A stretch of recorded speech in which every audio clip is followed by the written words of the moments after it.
There's nothing that I engage in that my wife doesn't take an active role in being a part of.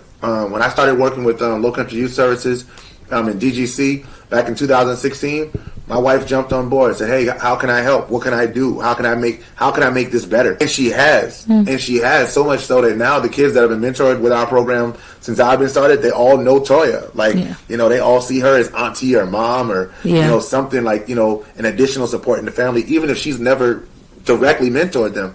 Those little boys see her as a role model. They see us, as something to be emulated, which is something I really appreciated. But it's because you show up. It'd be much more difficult for me to do if I had to leave my family to do this work. But I never feel like I'm leaving my family to do the work because my family's always there.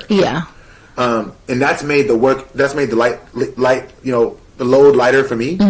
That's made the work more pleasurable for me to do, and it's really allowed me to really live and thrive in this purpose. So, shout out to you for that. That makes me happy for sure. But I just back on that point, like, ladies, fellas, if you got a lady that is into like doing makeup shows and stuff like that, show up at one of her shows. If she's a spoken word artist, show up at her spoken word spot. Like, whatever it is that she's doing, ask her what do you love to do, and support her in that. Whatever that may be. You may think it's weird, but to her it's not. You may think what he wants to do is weird. To him it's not. If you love him enough to support the things that he does. Yeah, I would also just jump in really quick and kind of say that if you love a person, then some of their passions do start to become yours.